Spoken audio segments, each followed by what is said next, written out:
Salut à tous, c'est William pour Step by Step Tuto. Alors aujourd'hui, je vais vous expliquer comment bien protéger votre ordinateur gratuitement. Donc pour ça, vous avez besoin de deux choses, c'est d'un antivirus et d'un pare-feu. Alors depuis Windows XP, il me semble, vous avez un antivirus et un pare-feu compris dans Windows. Donc maintenant dans Windows 8, il s'appelle Windows Defender. Dans Windows 7 et les versions précédentes, je pense que c'est Microsoft Security Essential. C'est exactement le même, juste le nom qui change. Donc c'est une fenêtre assez basique, je vais quand même vous montrer à quoi ça ressemble. Windows Defender. Voilà, ça ressemble à ceci. C'est une fenêtre assez basique, vous n'avez pas énormément d'options, mais voilà, il vous offre déjà une protection de base, c'est mieux que rien.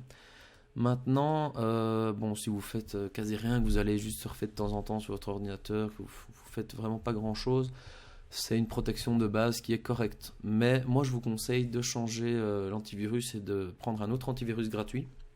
Il y en a pas mal de connus. Moi, j'utilise Avira Antivir, qui est pour moi le meilleur antivirus gratuit sur le marché. Enfin, il y en a plusieurs qui sont très bons. Maintenant, pour Monsieur Tout le Monde, je trouve que c'est une des meilleures distributions parce qu'il est très efficace et il est facile d'utilisation. Donc sinon, il y en a d'autres qui sont très corrects, comme Avast, comme AVG, Bitdefender, ils ont tous leurs points forts, le point faible. Maintenant, je vous conseille celui-ci. Alors, vous pouvez le télécharger sur le site officiel Avira gratuitement. Donc, je vais d'abord voir avec vous l'interface générale du programme et vous expliquer les possibilités qu'on a avec la version gratuite. Et ensuite, je ferai un deuxième tutoriel pour ceux que ça intéresse. Donc là, avec les paramètres de base, sans chipoter à rien, vous avez déjà une bonne protection de l'ordinateur, il n'y a pas de problème. Maintenant, j'irai après ici, dans la configuration et en mode expert, comme ils appellent, on peut chipoter pas mal dans les options quand on s'y connaît un peu. Et là, je vous montrerai comment changer les options pour avoir la meilleure protection pour votre ordinateur. Donc là, ça va peut-être un petit peu prendre plus de performance sur votre ordinateur, mais ça va vous permettre d'avoir encore une meilleure protection. Donc ça, c'est pour ceux qui veulent vraiment se protéger au maximum. Donc voilà, on va commencer par le commencement. Donc ici, on a un onglet État où on voit l'état général de l'ordinateur, s'il est protégé ou pas. Vous pouvez activer et désactiver la protection en temps réel directement ici. Donc je vous conseille de jamais la désactiver, sinon votre ordinateur sera en proie aux virus et aux logiciels malveillants. On peut directement lancer une recherche par ici sur le système, donc un scan. On peut rechercher les mises à jour par ici ou par ici. Donc ça, faites-le régulièrement. Rechercher la mise à jour, l'installer, parce que c'est très important de maintenir son antivirus à jour. Donc le faites pas tous les jours, mais enfin voilà, là il n'y en a pas. Mais regardez à ça quand même régulièrement. Alors ensuite, on passe à scanner. Donc là, comme son nom l'indique, on peut scanner les parties que l'on désire. Ici, vous pouvez même créer un raccourci du scan sur le bureau. Vous pouvez le scanner en tant qu'administrateur ou en tant qu'utilisateur normal. Faites-le toujours en tant qu'administrateur, c'est plus efficace. Protection en temps réel, ici on a quelques informations sur la protection, donc les derniers fichiers infectés, derniers logiciels malveillants trouvés, etc. Le nombre de fichiers, etc. Vous avez ici, si vous cliquez, vous avez ici des informations sur certains virus, le type de virus, le type d'agressivité, etc. Peut être intéressant. Ensuite ici vous avez quelques onglets qui sont grisés, c'est parce qu'on est en version gratuite, donc on n'a pas accès au firewall d'Avira, pas accès à la protection web, etc. Maintenant, voilà, comme je vous l'ai dit, il est déjà très efficace. Si vous avez une utilisation normale de votre ordinateur, vous aurez déjà pas du tout de soucis avec ça. Alors ici c'est juste une pub pour l'Avira Android. Alors ici on a un onglet quarantaine qui va nous permettre de gérer tous les fichiers qui sont mis en quarantaine. Donc moi j'en ai aucun parce que tout est bien propre, mais quand vous détectez des logiciels malveillants, ils vont souvent être placés en quarantaine.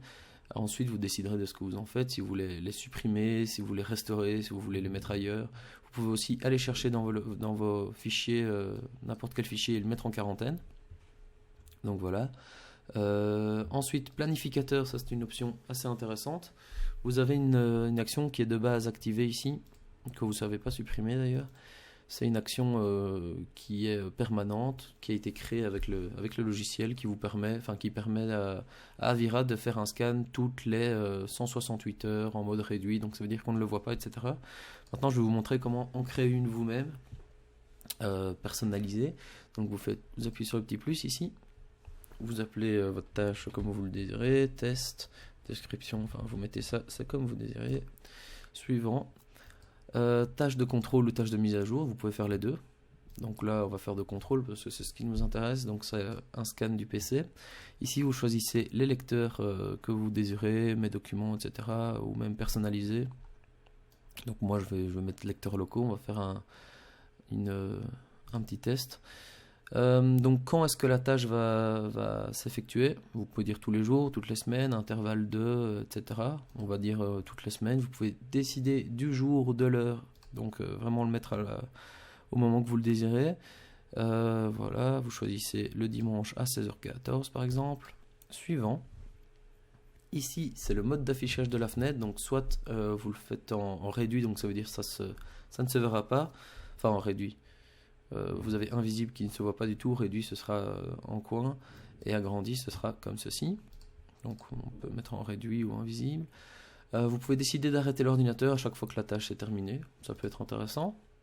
Et voilà, vous avez une nouvelle tâche qui est active, vous pouvez en créer plusieurs, les activer, les désactiver aussi simplement que ça. Donc voilà, ça c'est une option assez intéressante. Moi je vous conseille de lancer un scan par exemple toutes les semaines.